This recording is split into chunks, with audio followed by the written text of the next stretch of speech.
Mahatma Gandhi used passive resistance against the British so that India could have independence. During the 1800s, before Mahatma Gandhi was born, there were important events like battles, new presidents or rulers, and the like. In the year Gandhi was born, 1869, Ulysses S. Grant was elected president in the United States of America. In 1861, 8 years before Gandhi was born, there was the Civil War in America that started, and it ended in 1865, 3 years before he was born. In India, there were many events that led up and that were happening during Mahatma Gandhi's lifetime. In 1905, the British government divided Bengal into two separate Hindu and Muslim sections because they could not get along. M.K. Gandhi was 19 when he left for London to go to college and study law. He went back to India and opened up a law firm. It did not do well, so he worked in South Africa. He said, "I ask you to believe me when I tell you that my cooperation was not based on the fear of the punishments provided by your laws or any other selfish motives. It is free and voluntary cooperation based on the belief that the sum total of the British government was for the benefit of India." Gandhi experienced discrimination from being in the courtroom to riding trains. Riding trains. A European man threw Gandhi out of first class and beat him. That is when Gandhi had the idea to pursue passive resistance. Gandhi did not want to make any conflict, so that is why he used passive resistance, which is nonviolent opposition to authority, especially a refusal to cooperate with legal requirements. The actions that Mahatma Gandhi took to help India gain their independence were passive resistant protests against British rule in the mid-1900s. This impacted India through political, economical, and intellectual changes. Political changes such as Britain no longer having rule over India. It impacted India because when India gained independence, they had to choose and create a new government. With economical changes such as India becoming a richer country. Before their independence, Britain had been taking money from India's citizens. Since India gained their independence, they can control how they spend their money. With intellectual changes such as Gandhi inspiring people with passive resistant ideas. The changes of conflict and compromise still echo today through Mahatma Gandhi teaching society today by not needing violence to get what one wants, and leaders like Martin Luther King Jr. taking the idea of passive resistance. Many countries gained their independence by fighting their way out of being tethered to a larger country, including the United States of America. The United States of America gained independence from Britain by fighting and having a war. But Gandhi didn't have to do the violence because of his ideas that are all from the larger idea of passive resistance. Taranaf Das, in 1921, said, "Under the leadership of Mahatma Gandhi with his gospel of Satyagraha, Swaraj, and non-cooperation without violence." Satyagraha stands for the ideal of being steadfast to the truth and righteousness without fear of any consequences. Swaraj stands for self-rule or human freedom, social, political, and economic.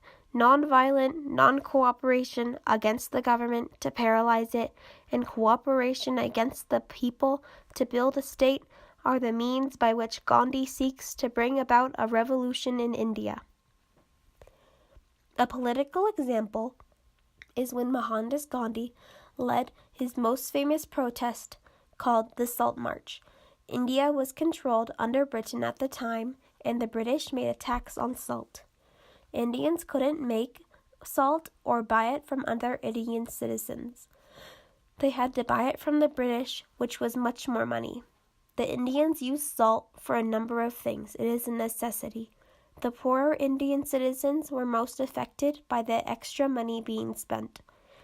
Mahatma Gandhi led a group of other Indian citizens to the Arabian Sea.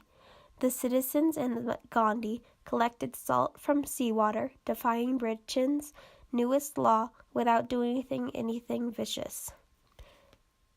Governor of Bombay in 1930 said, "This morning, accompanied by about 2,000 persons, Gandhi bathed in the sea. Afterwards, he and his party picked up pieces of salt near his house, declaring the salt law broken.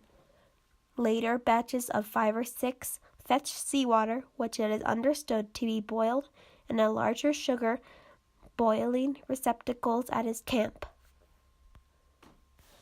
An economical example is India's supply of money. Britain was taxing India to pay for what they wanted. The poorer Indian citizens were affected greatly. They couldn't keep up with the taxes. Gandhi was born into a wealthy family and was one of the higher Indian classes. When Gandhi was young, he didn't need to worry about those problems. When he aged, these problems affected him too. M.K. Gandhi felt for the poorer citizens and wanted to help, but of course he did it with passive resistance. He used protests and civil disobedience. An intellectual example is when other people get inspired by Mahatma Gandhi. Passive resistance seemed to work for Gandhi and India. India gained independence on August 15, 1947. It all happened with passive resistance and no violence. Soon after, Nathuram Godse assassinated Mohandas Gandhi on January 30th, 1948. It happened less than a year after India gained their independence. Millions of people went to India to live in a new country. Rosen says, Sikh refugees from the Pakistani side of the Punjab. Researchers estimate that over 5 million people, most of them Hindus and Sikhs, migrated from Pakistan to India in the years immediately following partition. In August 15, 1947, Jawaharlal Nehru is India's new and first Prime Minister. In 1948, the British soldiers finally left India for Britain back home. Leaders have taken ideas to use passive resistance to win a point. Minister Martin Luther King Jr. was very inspired by Gandhi's ways of winning during the civil rights movement. King says, "India's Gandhi was the guiding light of our technique of nonviolent social change. So as soon as our victory over best segregation was won, some of my friends said, 'Why don't you go to India and see for yourself what the Mahatma, whom you so admire, has wrought?'" He fought his way through the other leaders, like the former American President Barack Obama was inspired by his ideas too. In 2009, a small child asked Obama who he was most inspired by. Obama said, "You know, I think that it might be Gandhi, who is a real hero of mine."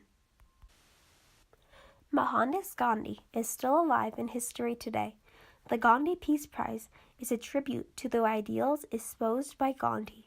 The government of India launched the International Gandhi Peace Prize in 1955 on the occasion of the 125th birth anniversary of Mahatma Gandhi.